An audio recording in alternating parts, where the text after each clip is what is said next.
Life's a game, the world's a stage, and we are merely role-players, where theatrical people play role-playing games. I'm Matt Boothman, and I'm your compere. Let me show you to your seats. Here on Merely Role-Players, we improvise stories to entertain ourselves and you. And we use role-playing games to keep those stories going places even we can't see coming. Because, as theatrical people, we're all about maximising the drama, darling. This episode is part of Labyrinth Untold, one of our studio productions. In this production, Natalie Winter will be our Goblin Queen for a race against time through Jim Henson's Labyrinth, the adventure game. So please take your seats in the studio. Tonight's production is about to begin.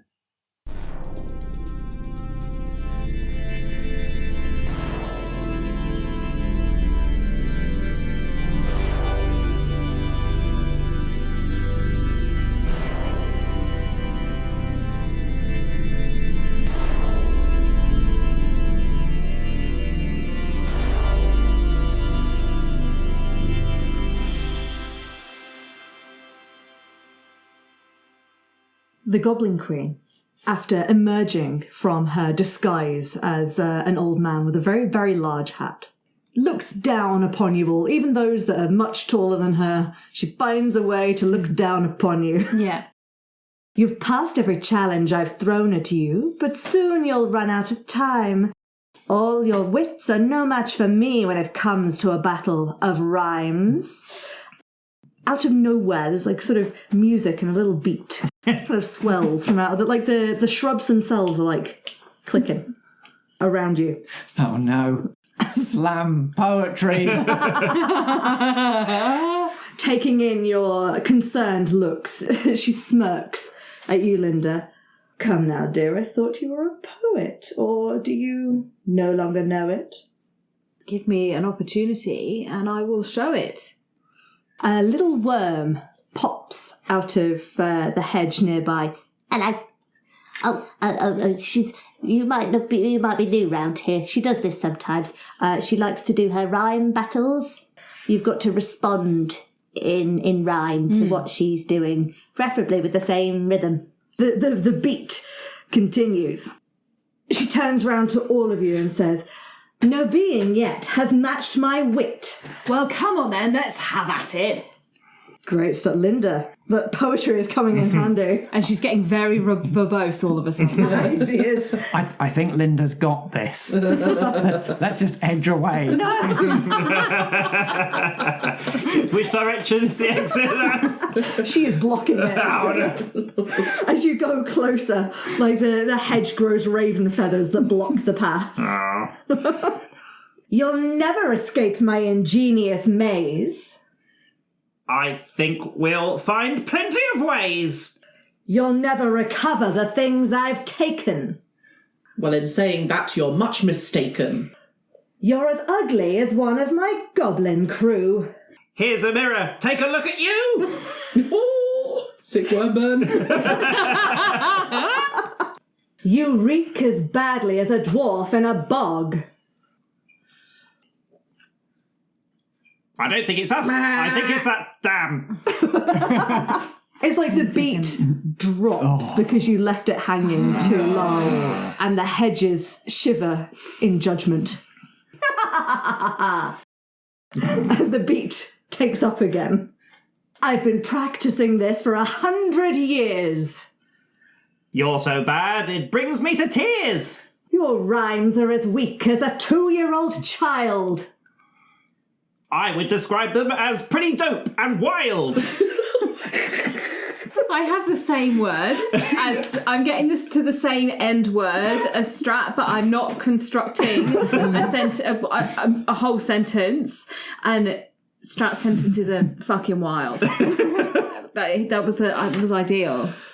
She starts to look frustrated that you have come back almost perfectly with every single one of these. And so she produces out of her hand something you can't quite see until she throws at you.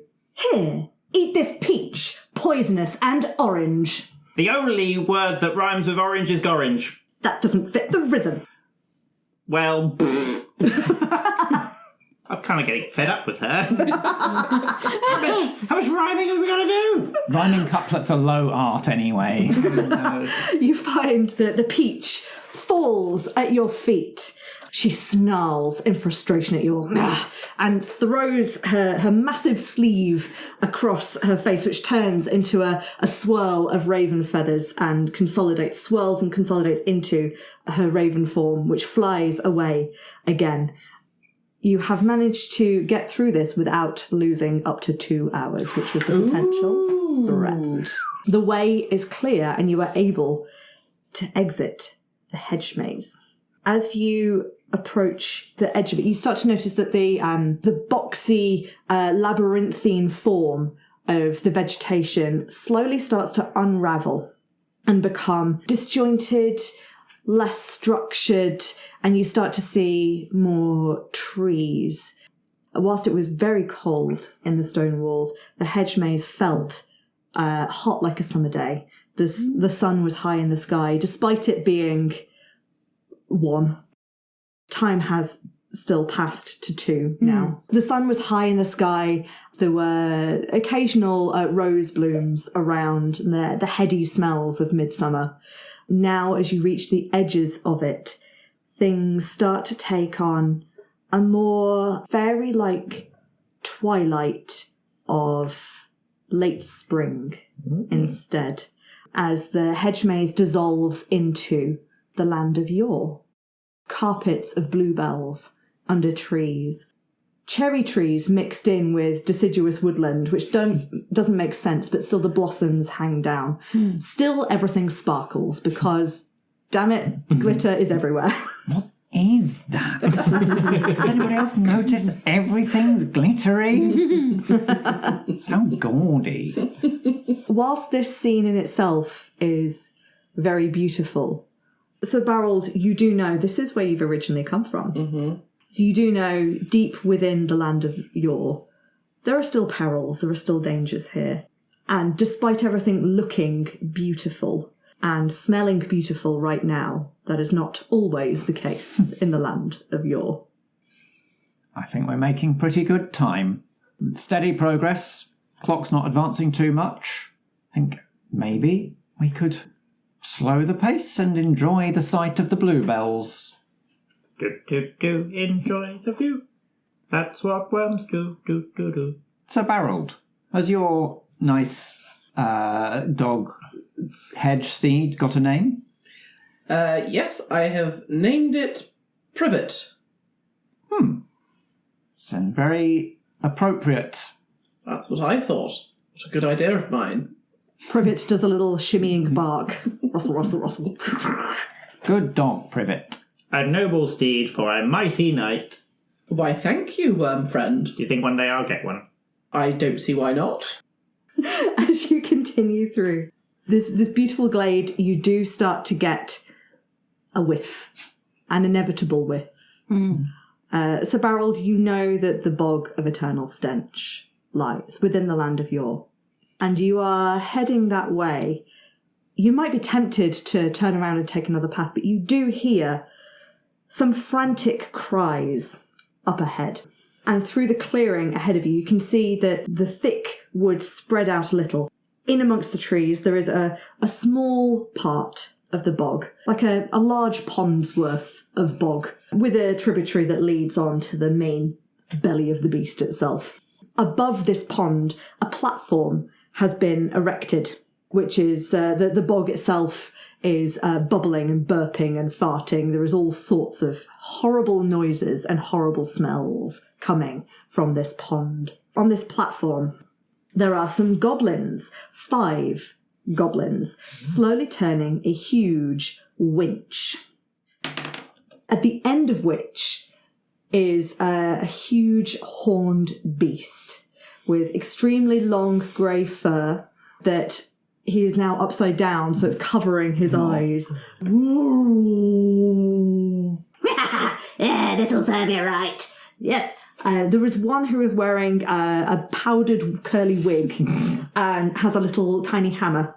Yes, Yes, the punishment is fit. Down he goes. Yes. Oh, yes. And the rest of them are winching this horned beast. He's still about 10 feet above the bog, and the platform is set up 20 feet above the bog. And the winch, they are going at it full energy, but it is very slow. Despite that, there must be so much rope on this. Or it's a giant spool that takes a lot of turning. A ladder descends off the side of the platform to a wooden walkway that takes them back to dry land, away from this pit of the bog. So Barold, you know, if anyone steps as much as a little toe in the bog of stench, they will smell forever. Poor beast. Ooh. Wonder what it did. Surely we can't let this stand?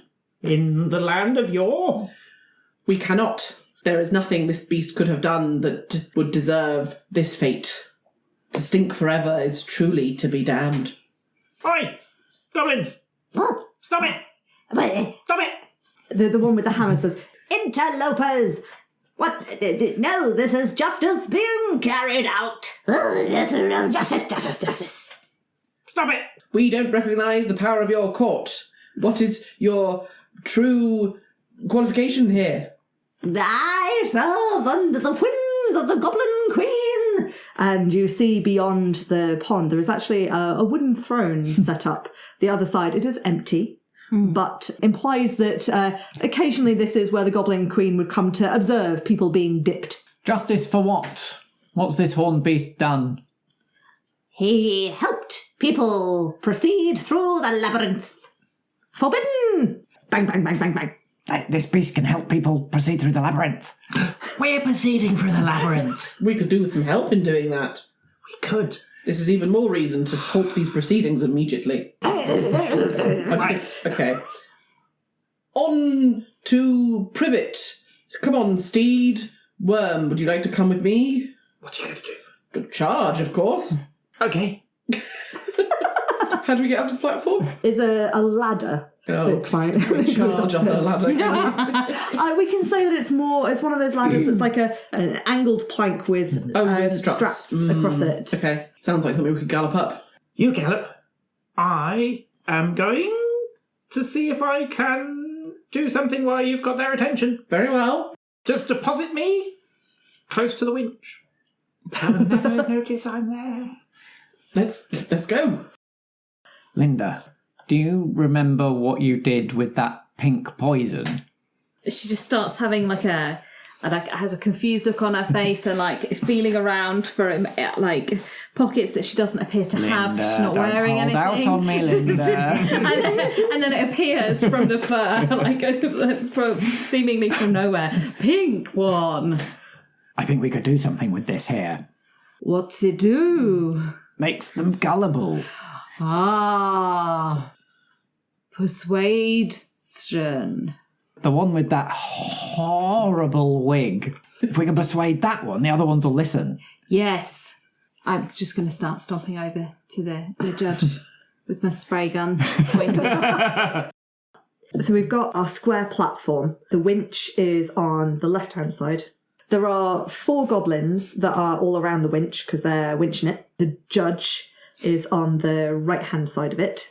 So you two charge forward to the right-hand side. You spray, I'll talk. Could you please, Linda, give me a DC 2 roll just to make sure that you spray this in the right direction onto the judge? That's a 3. Mm-hmm. Succeeds. The pink spray wafts over the judge. Just sort of sneeze a bit out.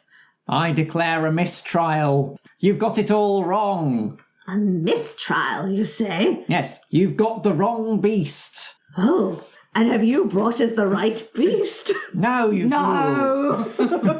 Well, this is confusing. Do you think all horned beasts look the same? No, they're very clearly different. Hair thingy.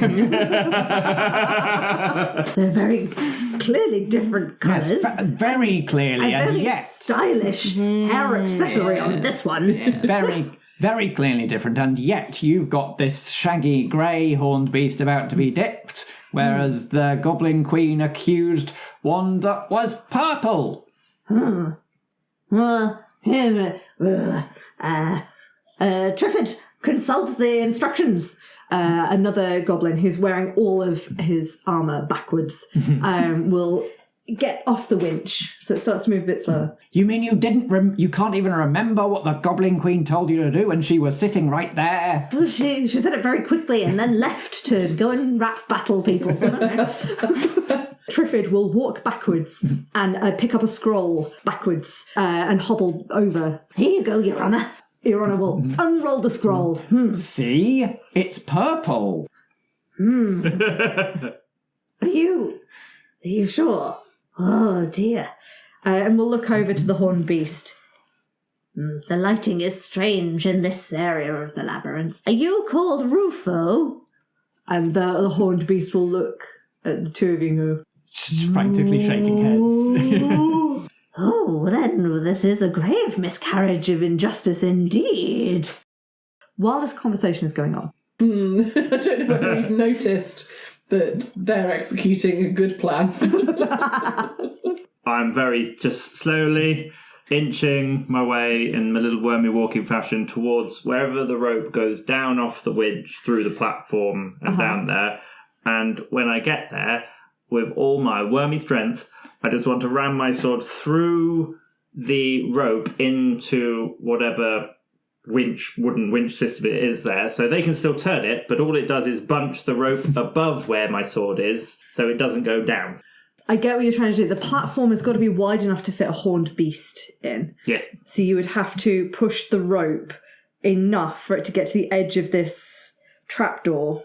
If you're on about, like, stopping the cog, so it would stop the mechanism, that could work. Oh, okay, well, I can do that instead. Yeah? Yeah. So you just, like, stick your sword in. Yeah. And, okay. Like spokes in a bike wheel. Yeah.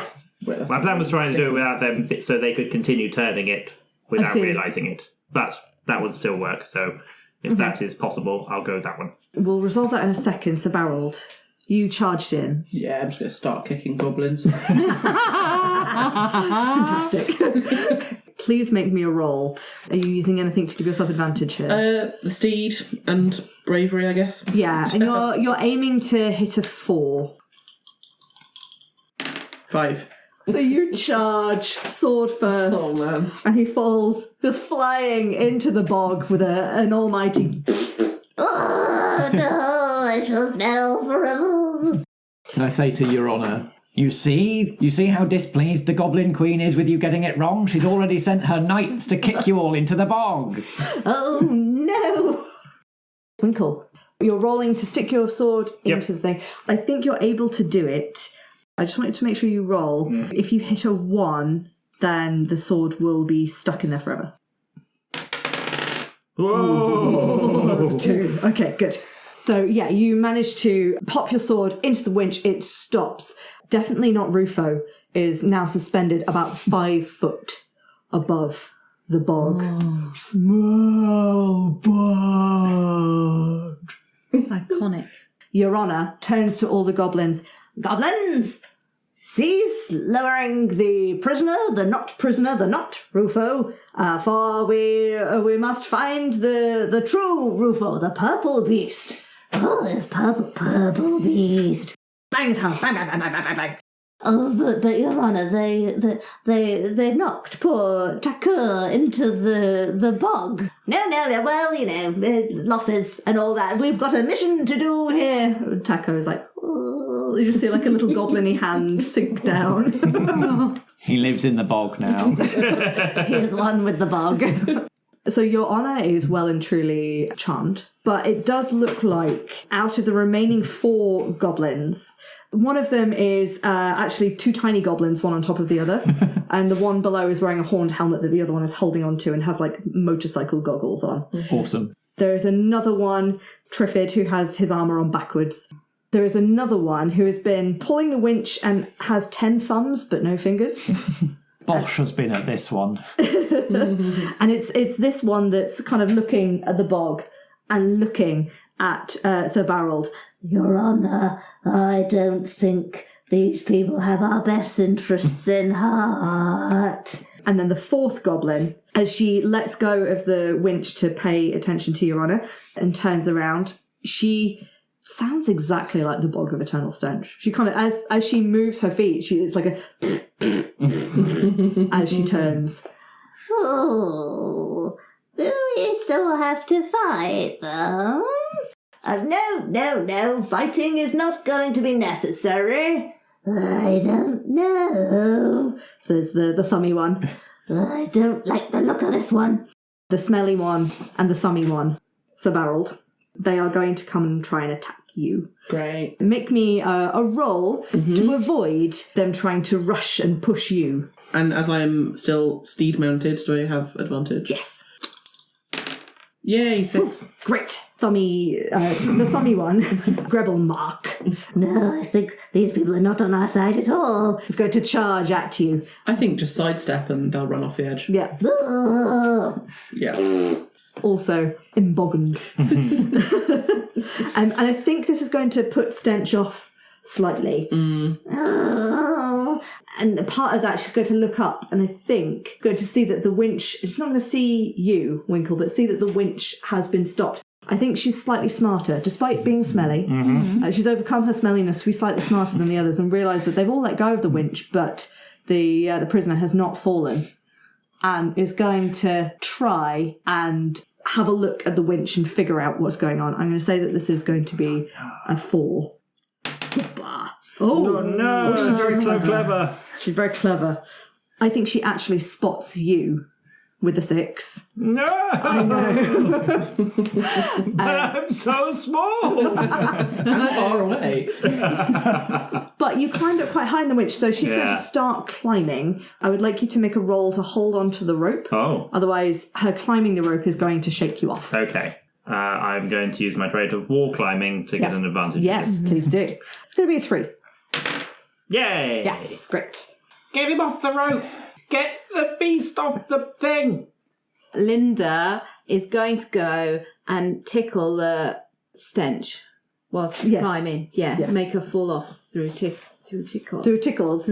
I mean, you can, once you climb onto the platform, it will shake a little bit. So everyone's a bit like, because you are so big. Are you tickling her, like, what are you aiming for? Armpits? Belly? Armpits. Oh no, my one weakness. And lets go. She goes to like reach to the sky in a why God why sort of pose. Realizes that means she's no longer holding onto the rope. Falls down, bounces off Rufo, and falls into the bog herself. Goblins, cease this silliness. We must go and check the paperwork. The paperwork. So I'll just poke my beak over the side of the hole in the platform. Are you all right down there? Can you climb? Ooh. Rufo starts like trying to reach up because he's being suspended by his foot. And as he reaches up, everything kind of swings a little bit. Left a little bit. And he swings a little bit and feels a little bit more precarious as he swings. Oh, a little bit less swingy if you could. Ooh. He looks sad. He feels like he can't do this safely. Right, we'll help. We'll help. We'll get you up. Don't worry. Could you grab the rope in your beak and then use running and jumping just to run and jump off so that you're going down and he shoots up? Oh, like a counterweight. Yeah. I don't know if I'm as heavy as a horned beast, but I can provide some leverage. Yeah, I can do that. I'll grab the other end of the rope on the other side of the pulley in my beak and just flap as hard as I can downwards. Flap towards the bog. Yeah. Well, towards the platform. Sure. Okay. Towards the winch. I think we're going to stick with a 4 for this, but you're using running and jumping, so you can use advantage. Yay. No. Sorry, man. 1 and 2. My bad. Why isn't this working? Oh, bloody, there's a bloody sword stuck in it. When did that happen? Who did that? Winkle! Winkle, are you going to remove the sword? I will, yes. That's probably a good idea. I shall winch. Winching, that is a knight's job. I would like a roll of 3 or higher from Sir Barold. It's a 3, not a 4, because you can use your dog to help you. Like the dog, Privet is helping to hold the weight of the winch, because there were previously 5 goblins on it. Okay, so just rolling 1. Well, you could get advantage because you have endurance. I do. yes. Thank you. You're stout of heart. You're equivalent to 5 goblins at least. At least 4. Yes, you are able to hold it steady and slowly start winching it back. You are able to rescue Rufo, who once turned the right way up. You can start to see eyes from amongst the long grey fur. Oh, Rufo. Grateful. Well, fate worse than death. Had to do something, didn't we? Chivalry or something. Yes, the stink is truly awful. I wouldn't wish it on my worst enemy, apart from those goblins. They deserved it. There's just another couple of hands like bubbling into the bog. Rufo. Friend? Looks at Linda. Linda, friend. Linda. Friend before? Linda forgotten. Sad. Very sad. A huge, hand comes and pats you on the shoulder. Why help? You were in trouble, and we are really good at helping people. Where voice? Here. Here. The gallant worm. Little bit down. Little bit left.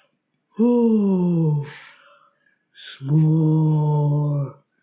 But stout of heart and noble of deed. Noble. Yeah.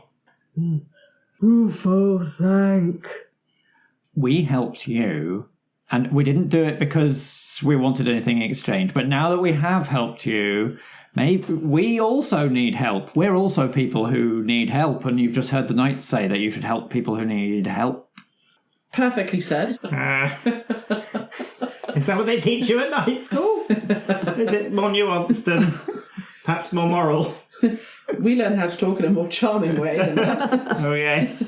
What need?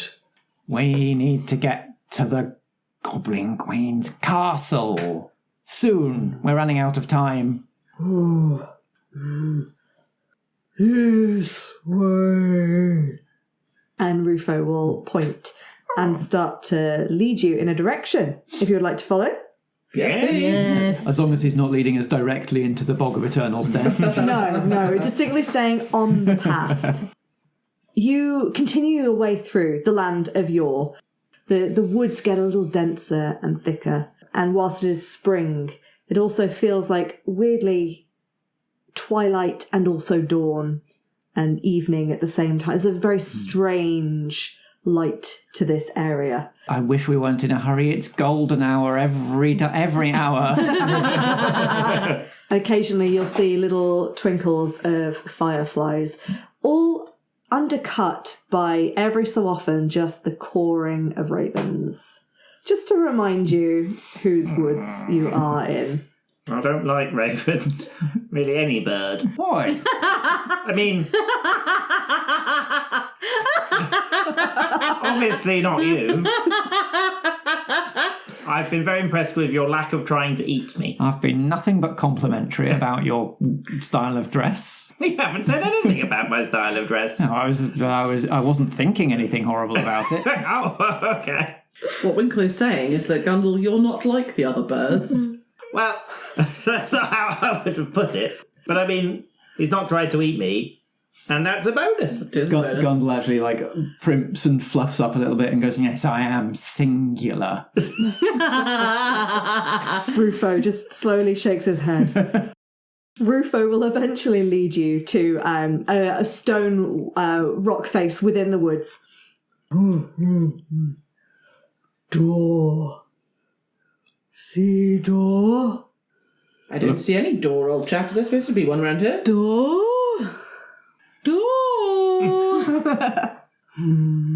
Linda lifts her arm and has a look. Just thinking maybe trying a new angle will help find the door. At any point during this journey through the Land of Yore, do you think that Gundle would have had his painting equipment, most notably the paper, out?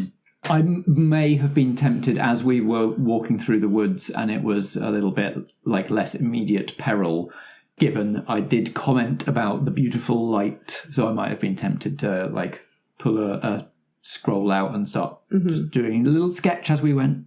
Rufo will turn to you and reach a giant hand towards your piece of paper that you were drawing on. Hang on, not so fast. Door. On the... Let's see where the horned beast is going with this. Door. I'll let him take the paper. Door. Oh, I understand. I don't know if I do understand. Would you like me to draw a door? Door. Draw a door. On the paper or on the wall? Points at the paper. Door. All right. Finally. A challenge for Gundle. I'll spread out some paper on the floor of this clearing courtyard. Not a courtyard, it's not sort of crafted in any way, just a clearing. Spread it out on the earth and lean my head and my beak all the way down to the floor so my eyes are right near the paper and just starting to sketch with... I'll actually paint. I won't just draw. I will paint a door on this paper. The piece of paper you have, I'm going to say, is about the size of a piece of A4 paper. Great. I'm going to do a nice watercolour. Lovely. Door. Will raise his head up. Door. And the world seems to just rumble just a little bit. Once you have finished, the paper rises up and floats, as instructed by Rufo, towards the stone wall.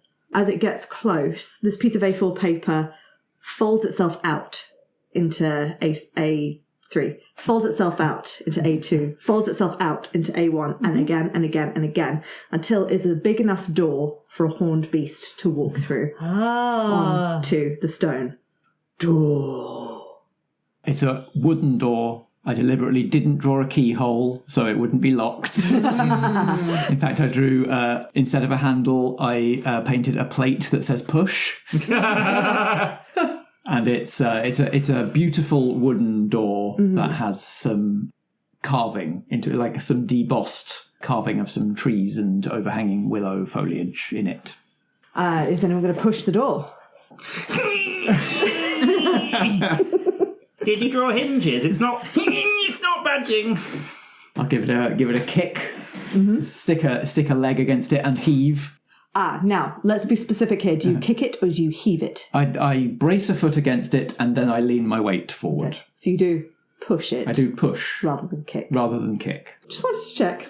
Language is a tricky thing. As you push the door open, from the sides of the door, you hear a great clatter as just stuff falls out of the door. Now, you've pushed it away from you, so it's like things have fallen, as you've kind of stepped through, things have fallen from just behind and beside you, down. Clang, clang, clang, clang, clang, clang, clang. But there is a path ahead, but you do see ahead of you a vast field, like a scrapyard. Rufo, is this what you're expecting to see on the other side of a door from here? Closer, castle. Good. Are you joining us for this next part, or is this when we leave you? Yore, Rufo live Yore, but looks like we'll still come with you. Oh, thank you, Rufo. Onwards into mortal danger. Gundle's put off a little bit. Here's the clatter, gets a bit cautious, takes a step back, and then it's just... I'll just go zooming past you. As you head into the field of the scrapyard, the field of discarded rubbish, a clearing in the centre, you find a convention of junk ladies. 3 of them. They're sort of slowly tottering around, bent under the weight of the massive pile of useless items they carry on their backs. And they're pouring through each other's packs as well. Oh, yes, I like that one. Oh, you've got a nice one. No, that's mine. Oh, okay, well, I like that one as well. Oh, well done for finding that. One of them there is a mound on her back, but it's hard to see what's actually in there because it's all held in place with her own hair that extends from her head and over, and a big tangled web of hair holds this mound of junk in place. and you hear from the chatter that her name is Margaret. Another one seems to have a massive plank across her back out widthways, with lots of things balanced along that plank. It's almost like a row of matryoshka dolls, but just various different items all the way along that plank. You hear her name is Shirley. The final one is absolutely covered in newspapers and magazines. It's just like, when you're creating a paper mache thing, it's just big balls of newspaper just stacked upon this lady. And she's got like a little hat made out of like a paper mache swan hat. And you hear her name is Florence. So artistic. Yeah. You think so? I will give Barold the benefit of having grown up in Yore. You know that junk ladies can be completely innocuous, or if you catch them at the wrong time, they can really slow you down. At the moment, you can't see a way out of this junkyard, but if you get close to where they are, it opens out and you might be able to see a way through. I would like to hop off whoever I was on and just sidle into the junk and remain unseen. And just try and approach them and have a look at what's about and where we might be able to go. We should just bypass. We should just get through here. There's nothing that... Look at all these horrible crones. There's nothing they could possibly have that we could benefit from. They are tricky. It's hard to make a call on what's best to do here. I'm tempted to just try and keep going and not engage. I agree. Do we need to go past them? Can't see the way out unless we get a bit closer to them, but let's try not to get their attention. Okay, sneak. For bad sneak. Agreed. Linda bad sneak. Yes, none of us are great at sneak, I fear. I'm really good at sneaking. Who said that? Should we send an advance party of One worm. What if we could distract, throw some junk over there and they'll all go chasing it? Oh, maybe. Some rusty saucepan or something, whatever, something they'd like. And they'll go chasing it and we can get past them that way. It's a plan. Someone with longer arms or any arms might have to do the actual chucking. I throw. Yes. You get a big scoop of junk and try and throw it. Yeah, to move them from where they are so we can use that as a vantage point. Yeah. Okay. Okay, to just throw stuff I think is relatively easy, but to actually trick them into a certain place, let's make this a 3 roll. In this situation, I think the fact that you're very large might help. I can throw further. Yeah. Can I help by going with the exact opposite of my own taste to try and find something among the junk that the junk ladies might actually want to chase if they saw it soaring over them? 4, 5, or 6, you find something you absolutely find abhorrent. No, 1. It's Only actually lovely, tasteful things. Yeah, surprisingly tasteful junk here. Why have they thrown all of this away? Who's thrown all of this away? Don't start collecting. Gundle starts scraping feet to try and gather, make your own pile. There's already some sort of little carven thing sneaking its way into the sling bag. I would like to, once I have let go of the stuff I'm throwing, then guide it with the wind. Clever. Double hit. Very good. Smashing, that's a 5. Yep. What piece of junk do you think you've grabbed? I liked the sound of the saucepan. Yes. Rusty saucepan. Noisy. Yeah. Fantastic. You managed to hurl the rusty saucepan over to the side. What? Shirley turns with her very wide plank collection. She thwacks the other 2 over the head with her shoulder plank. It's startled and start trotting off in the direction of the saucepan. You still will have to roll to sneak past them, Yes. but you've at least got them out of the way so it's possible. Yes. Let's go round and see everyone's sneak rolls. Winkle, because worm, Cosworm. you don't have to roll, but it will eat up time if you just inch your way around. Fair enough. And everyone waits for you. I'm walking. For the largest, for Linda and for Rufo, this is going to be a 5. For Gundle, that's going to be a 4. There's a barrel. This is going to be a 3 to sneak. Is there anything you want to use to give yourself advantage? Steed, as usual. Yeah. I think I can lie low on Steed and do some sneaking that way. Fabulous. Let's see that roll. 3 or higher. Yeah, 3 and a 5. Privet sort of gets up on its little tippy toes and does like a cartoon, and without making the noise, obviously. Yeah. We do imagine that in our heads. Yeah. Tick, tick, tick, tick, tick. You're perfectly sneaky. You manage to make your way round to the centre, and then you can see that there is a way beyond. Let's go to Gundle. Would you allow me running and jumping? Because if I keep an eye on the ladies as I'm sneaking, and if I get any inkling that they might be about to turn around and spot me, I can quickly run or jump behind something. I'm debating whether diving behind something quickly would probably be quite noisy. In this particular place? Yeah. In this particular place. Clang, clang, clang. Yeah. Is your Maybe traitor that's just become a floor? Maybe that's what it looks like if I fail. All right. I'm just rolling a single die. 4 or higher. 4. Yeah. 4. Oh, yeah. I'm the road runner. And you managed Again, without the noise. Yeah, you managed to spot Sir Barold and Privet ahead, and you're able to trot round that way super stealthily. Here we come to Linda. It's a 4. That is a 4. So close. I will roll for Rufo.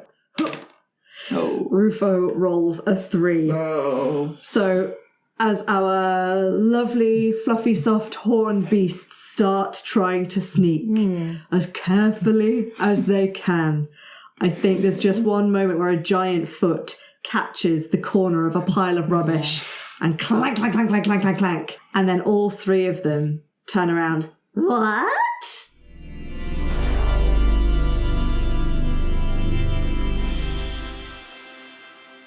Hello lovies, Nat here.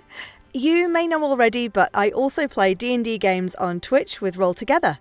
We have lots of one-shots and short 4, 6, 8 and 12-parter stories set in the D&D world of Faerun, as well as a couple of homebrew worlds and stories, and we're also branching out into other short one-shot non-D&D games.